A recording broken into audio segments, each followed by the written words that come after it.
Et shalom, shalom. Alors tout d'abord, j'aimerais rendre gloire, hommage à Yahweh, Bahashem, Yahushua, Bahashem, Hakodash. Yahweh qui est le nom du Père, le Tout-Puissant, le plus haut. Bahashem qui veut dire au nom. Yahushua qui est le Fils, Bahashem, Hakodash qui est le Saint-Esprit. Shalom aux élus et de bonheur, respect aux apôtres, aux aînés de Stone, car c'est eux qui ont appris cette vérité. Ici, frère, à moi, c'est à vous seulement, je dis shalom. Alors, un message rapide avant que le camp débute. Ouais. Nous savons que les 2 tiers de notre nation, right, les soi-disant dits négros, latinos, les soi-disant dits amérindiens de notre nation, les Israélites sont diaboliques. Right?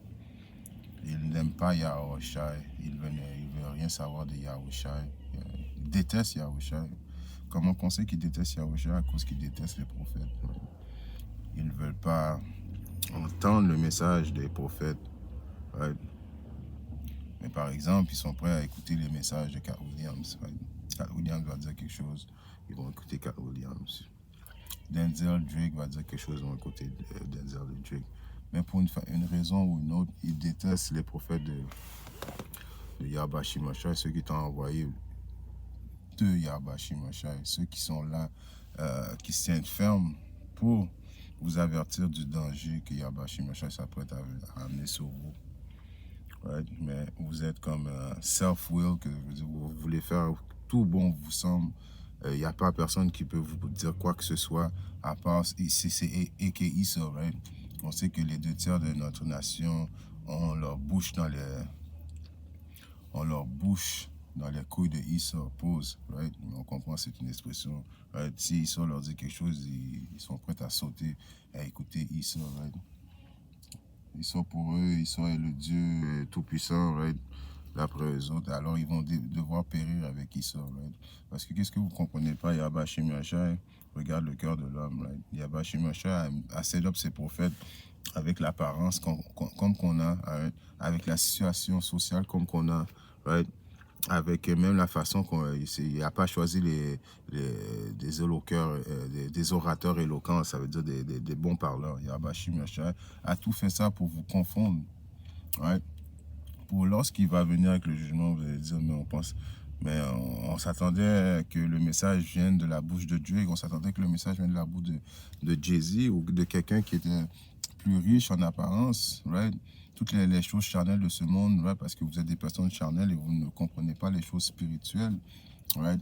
Et de cette façon-là que Yahweh Shemashai va vous confondre, right? C'est pour ça que le précepte par Siracide 13 et 23, il dit, quand un riche prend la parole, right? Quand le riche prend la parole, peu importe, right? Si le riche est diabolique ou pas, right? S'il dit la vérité ou pas, mais quand il est riche, c'est là que vous êtes prêt à écouter, right? À cause que vous êtes riche. Et moi, je ne comprends pas pourquoi que le monde s'intéresse à l'argent d'un riche. L'argent du riche est pour lui. L'argent du riche n'est pas fait pour vous donner. C'est pas comme si le riche va prendre son argent et va vous le donner. Mais quand même, dans ce monde, ils sont tellement charnels qu'ils admirent l'argent des autres, qui ne sont même pas pour eux autres. Donc, juste à cause que le gars est riche, ils vont écouter le gars. Mais le gars est diabolique, le gars ne dit pas la vérité, mais ils s'en foutent, right? Tout le monde se tait et on l'admire son discours. Quand un pauvre prend la parole, les gens demandent, et qui sont les pauvres de ce monde qui représentent? C'est nous, les optimistes élus. Considérez les pauvres, mais nous sommes riches spirituellement. Nous sommes pauvres, right, sur la terre, right? En voulant dire pauvres, il n'y a pas des prophètes, right, qui dorment dans la rue, qui mangent, qui demandent à quelqu'un, right? Parce que Yahweh Shemashai va toujours subvenir aux besoins du prophète, right? Afin qu'il mange, afin qu'il ait son pain quotidien, right? C'est comme on dit dans la prière, donne-moi notre pain quotidien. Donc le prophète va manger, right? Il n'y a aucun fidèle qui a fait confiance à Yahweh Shemashai ou ce qu'il a été déçu de Yahweh Shemashai. Donc Yahweh Shemashai répond aux besoins des prophètes. Mais c'est pas... Et aussi, il y a des prophètes parmi nous qui ont plus de moyens que d'autres. Mais en réalité, la terre appartient aux mains de l'impie. Et qui dirige, qui contrôle l'argent, qui contrôle les banques, ce sont les élites de ce monde et qui est Issa. C'est le royaume de Issa. Issa est en contrôle présentement. Donc, tout le monde qui est même, le monde dit Jay-Z est riche. Jay-Z n'est pas riche. Jay-Z a des miettes, des restants de ce que Issa lui donne, right? Jay-Z n'est pas souverain. Jay-Z a besoin d'un passeport pour voyager. Quand tu es riche, quand tu es souverain dans ce monde-là, tu fais qu'est-ce que tu veux. Qui fait qu'est-ce qu'il veut dans ce monde, c'est A.K. Issa. Donc en réalité, les vrais riches de ce monde, c'est uniquement Esau, right? C'est pour ça que on prend l'exemple de Rick Ross qui se compare à Elon Musk. Ton argent est vraiment court comparé à l'argent d'Elon Musk, right? Tu peux stunt sur les Israélites qui pensent que tu as de l'argent à cause qu'ils sont charnels, ils ne comprennent pas vraiment qu'est-ce qui se passe. La plupart des gens présentement ne comprennent même pas qu'est-ce qui se passe. Vous ne comprenez pas à quel point que Yabashi Masha va venir avec un courroux. Right? Et ça va commencer par la maison d'Israël. Ceux qui moquent les prophètes, ceux qui sont diaboliquement méchants envers les prophètes, ceux qui aimeraient que les prophètes meurent. Right? Préparez-vous à prendre le jugement de Yabashi Masha. Alors je relis le précepte sur la C13 et 23. Quand un riche prend la parole, tout le monde se tait et l'on admire son discours. Quand un pauvre prend la parole, les gens demandent qui est-ce et s'il fait un faux pas, on le pousse pour qu'il tombe. Alors qu'est-ce que vous allez regarder? Vous allez regarder les statuts sur le channel YouTube. Right?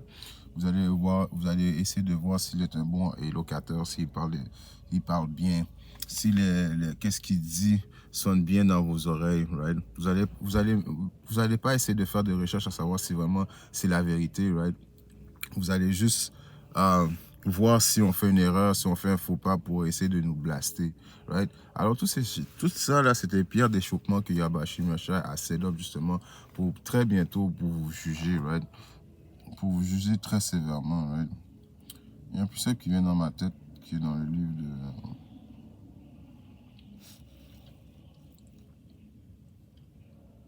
On va regarder dans le livre de Luc, right, 18.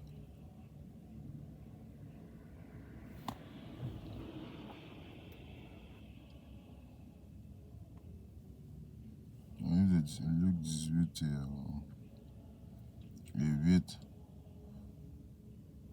Et Dieu, Yahweh Bashim Yahushua, vengera-t-il pas ses propres élus qui crient vers lui jour et nuit, bien qu'il les supporte longuement? Alors on a le support de Yahweh Bashim Yahushua. Pourquoi? À cause qu'on fait ses volontés, on crie jour et nuit. On est constamment dans les haies, dans les rues, en train de prophétiser. On fait les travaux de Yahweh Bashim Yahushua. On fait qu'est-ce qui plaît à Yahweh Bashim Yahushua, right?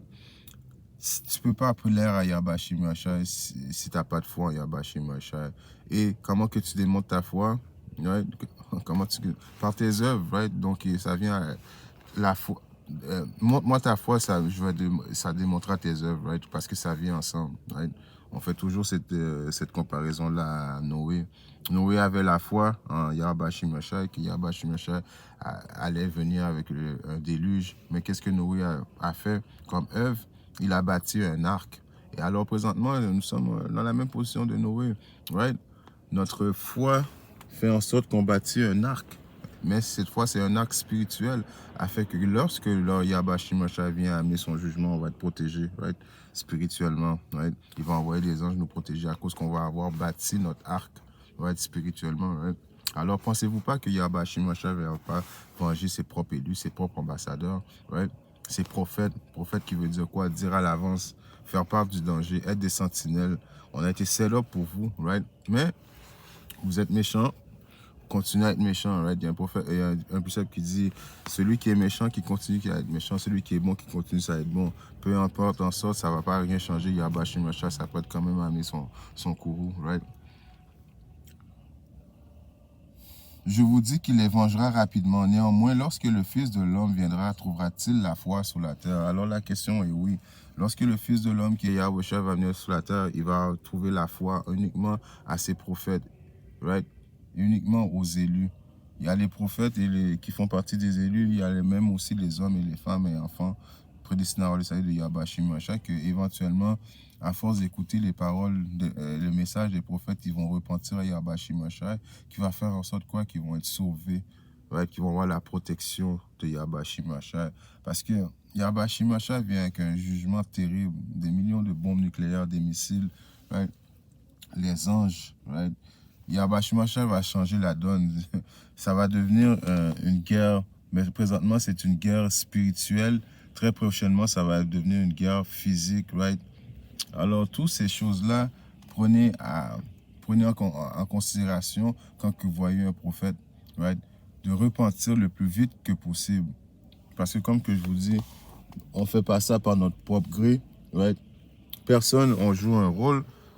tout le monde joue un rôle sur la terre, right? On joue le rôle, et notre rôle, c'est être les prophètes de Yahweh Shemashai, être les sentinelles pour vous avertir du danger. Il va y avoir ceux qui vont être sauvés, il va y avoir ceux qui vont périr très prochainement. Alors, c'est une chose très importante pendant qu'il est temps de repentir, de revenir dans les bonnes grâces de Yahweh Shemashai. Et pensez pas que ça va être dans 10-15 ans, right? L'apôtre Tahar a raison. C'est l'année qu'on espère que Yahweh Shemashai va venir avec ce jugement. Et puis on voit tout ce qui est en train de se passer. On voit aux États-Unis, on voit les signes que Yahweh Shemashai nous a laissés, right? Les tremblements de terre, les séditions entre hommes, right? Aux États-Unis, les séditions commencent. On n'est même pas sûr qu'il va y avoir une élection. Ça va causer quoi? Ça va causer une guerre civile. On voit la Russie est prête à faire la guerre. La Corée, right? Israël est en guerre. Les États-Unis sont présentement en guerre. Il y a du monde, il y a présentement les États-Unis se font attaquer et ils attaquent d'autres pays aussi. Présentement, la guerre est déjà commencée. C'est juste qu'elle n'a pas encore été dans un niveau mondial où ce qu'on est affecté présentement. Mais ça va venir très prochainement. Famine va arriver, pestilence, toutes les choses que Yahweh Shemashai vous dit va arriver très prochainement. Alors c'est le temps de repentir, de revenir dans les bonnes grâces de Yahweh Shemashai et ne pas prendre dans le pied d'achoppement, right? De l'apparence physique, du statut de l'individu qui sort le message, right? Encore une fois, qu'est-ce qu'il faut regarder, c'est est-ce que cet individu-là dit la vérité?